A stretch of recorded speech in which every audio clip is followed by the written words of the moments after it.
এমন সময় একটা লোক চাদর মুড়ি দিয়ে দোকানে ঢুকলো।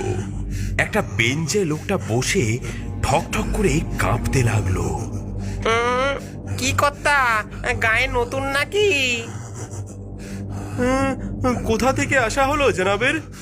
লোকটা মুখে একই রকম শব্দ করতে করতে শুধু আঙুল তুলে দেখালো পূব দিকের জঙ্গলের দিকে। আরে আরে মন্টু, ওনাকে ওনাকে এক কাপ চা দাও। ঠান্ডায় কেমন কাঁপছে বেচারা।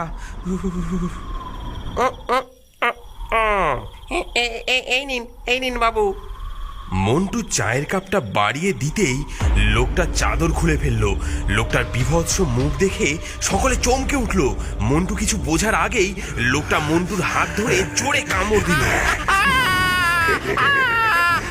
কামড়ে দিল, ওরে ওরে কামড়ে দিল।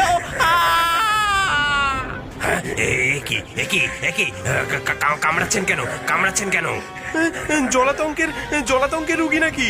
আরে আরে আরে পালাও হে, এ দেখছি মানুষ নয়, এ দেখছি মানুষ নয়। পালাও পালাও পালাও।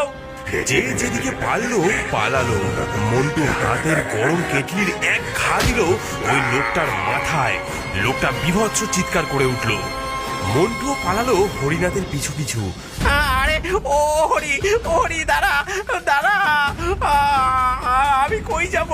ও যে বেটা আমার দোকানেই বসে আছে। তুই তুই তুই আমার বাড়ি চল আজ রাত। কাল সকালে বাকি দেখা যাবে খুনি। হ্যাঁ।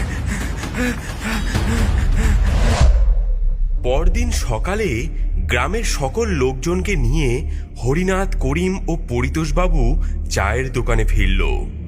বলি, ও হরিদা, মন্টু কই? ও বেটার কাল রাত থেকে তো দারুণ জ্বর। হাতের ক্ষতই মলম পট্টি করে দিয়েছি, এখন ঘুমাচ্ছে দেখে আর ডাকিনি। সে ভালো করেছেন, এখন ভালো করে চেয়ে দেখুন। ওই দেখুন চায়ের দোকানের সামনে লোকটা যে শুয়ে আছে। সকলে ধীরে ধীরে এগিয়ে গেল সেদিকে। হরিনাথ লোকটার হাতের নাড়ি দেখে বলল, হ্যাঁ, এ যে মরা। তবে এ মরা যেমন তেমন মরা নয় হে। এ যে দেখি বেশ কদিন আগের মরা, গন্ধ ছেড়ে দিয়েছে যে। এ যে কি বললে হরি? কালই তো লোকটা চায়ের দোকানে এলো। এসব কি বলছো কি? সেটাই তো আমি নিজেও বুঝতে পারছি না কিছু। আরে আরে তাই ভাবি, হ্যাঁ, লোকটার মুখটা বড় চেনা চেনা লাগছে। এ তো হুমায়ুনপুরে